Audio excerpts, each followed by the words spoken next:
Bismillahirrahmanirrahim. Okay, so let's start our today's topic, which is mechanical separations. So mechanical separation is based on balance of forces.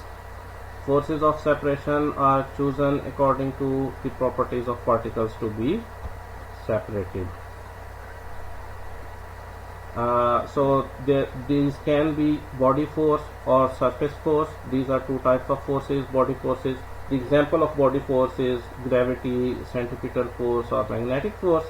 The example for surface force is friction, for example.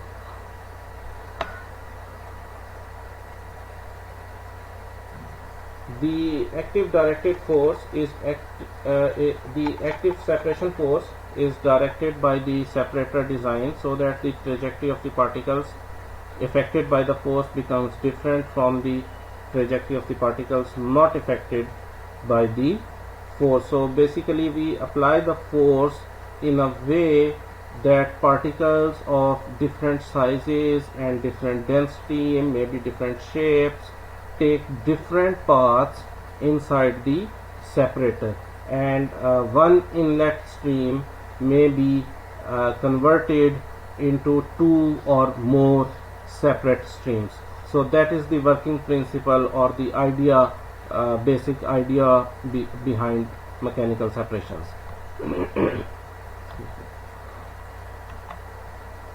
The mass force can be used to enhance the difference in particle trajectories. Okay, so in the last slide we use these two terms. So let's have a quick look on what is this term.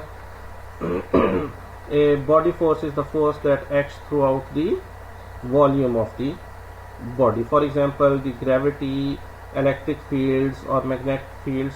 When a body is being attracted by gravity, the whole body is being attracted, not a particular part or a particular portion of the body is not being attracted. The whole body is being acted upon by the force of gravity, or for that matter electric fields or magnetic fields. So that's why we call these forces body forces, because they are acting on the whole body rather than only a part of the body. On the other hand, the surface force acts on the surface or only one of the many surfaces. So surface force can be decomposed into two components. It has two components. This force, this is basic physics 101, that the vector can be resolved in normally that can be resolved into two components. One is horizontal and one is vertical. So here also one is normal force and one is shear force. So the surface force vector can be decomposed into these two vectors. Normal force, which is normal over the area, or we see perpendicular to the area. The shear force acts tangential, or what we call it parallel to the area or parallel to the body. So here is an example that this box is being pulled with the help of a rope on a frictionless surface. So if the surface is frictionless, the tension in the cable is the best represented by the point force, because if you see, this is only the rope is only tied to one point. So this force, the force which is pulling the object, is only acting on this single point on the whole body. The normal force supporting the box is best represented by the surface force. So this is the force which is supporting the mass. It is like the action-reaction force, the weight of the body action downwards, and there is an equal and opposite force acting upwards. So therefore it is balanced in that direction. So as you can see that this force is acting perpendicular to this surface. So this is the normal force. On the other hand, the force of gravity, which is causing the box to pull down, is acting on the whole body, and that's why we call it body force. So in this picture we see the particle trajectories or their paths. Trajectories are the paths of the particle that take within the separator. So let's have a look what the picture says. Separator with a flow from one feed point to two streams. So there we see that this is a single feed point and there are two streams coming out. So this separator is separating one feed into two streams of particles. All particles start at the same point, as you can see, but the acting separation force, lower picture, takes the particles to the upper discharge. So here the separating force is acting in the upper direction. So if some particles are lighter, they will be affected by this force and it will lift the particles up and move it to the upper streams. On the other hand, if the particles are not affected by this force, it will keep settling due to this settling or gravitational force, and they will go into the this downward stream.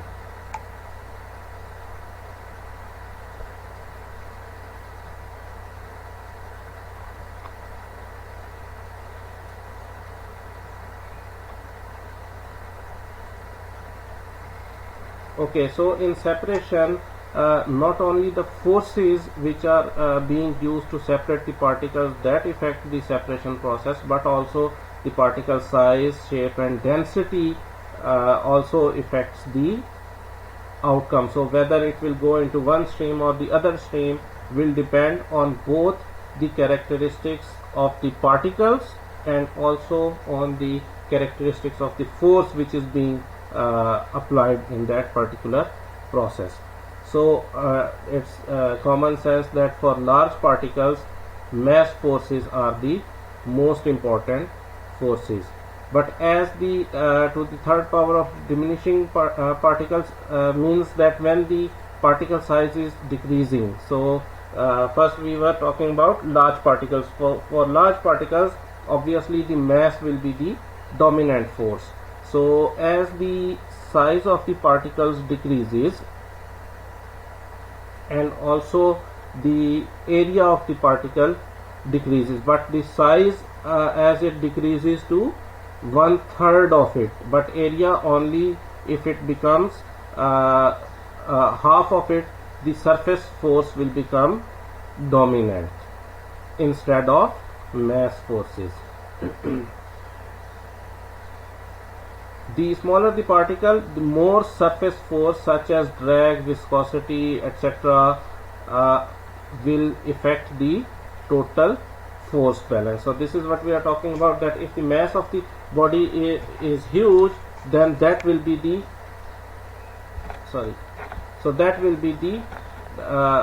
dominant force. But if the particles become smaller, other forces like drag, viscosity and even electrostatic and van der Waals forces start to play their role and start to influence the particle. Our job is to optimize the particle size for liberation and for efficient separation.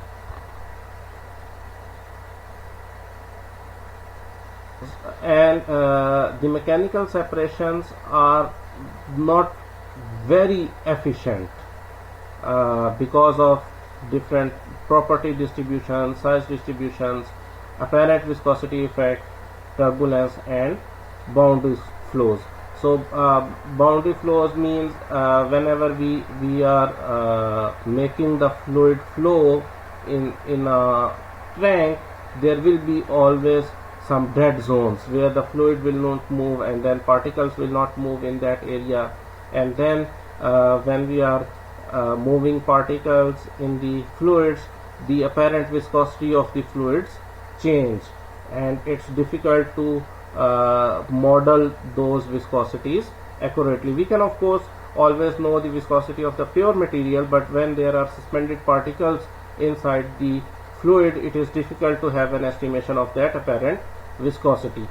And also owing to the property and size distribution, we discussed this already, that whenever we are taking a bunch of particles, a sample of particles, and especially when we are dealing with recycling, we see that there is a huge size distribution. The variation in the smallest and the biggest particle is huge, and that's why the efficiency of the mechanical separations would not be extraordinary. We should not expect extraordinary efficiency of mechanical separations. So this is also like, I don't know, chemistry 101. So let's have a quick look. Most of us already know, I hope, but if you have forgot, just a quick recap. Van der Waals forces is distance dependent interaction between atoms and molecules, as opposed to ionic or covalent bonds. They are also forces, but these forces, van der Waals forces, do not result from the chemical electronic bond. So the ionic or covalent bonds, those are the forces which result due to the chemical electronic bond, but these forces are comparatively weak. Van der Waals forces are very weak as compared to ionic or covalent bonds, and they are more susceptible to disturbance. So these forces are easily disturbed. They come into play very quickly and they can vanish very quickly. So if the distance between the particles become more, these forces, these weak forces, stop interacting. Okay, so this is the attraction and repulsion forces between the molecule surfaces as well as intermolecular forces. So this is basically falls under the classification of intermolecular forces. Okay, so again, why these forces are created when the molecules or atoms come very close to each other.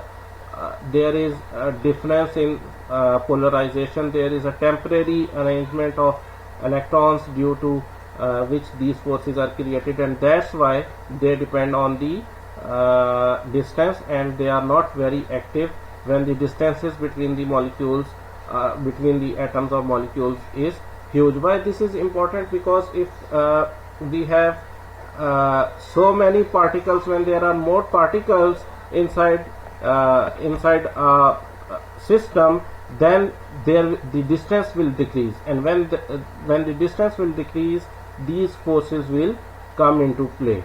So that is how they are related to our mechanical separation. So rest of it I will discuss in the next part of the video, inshallah.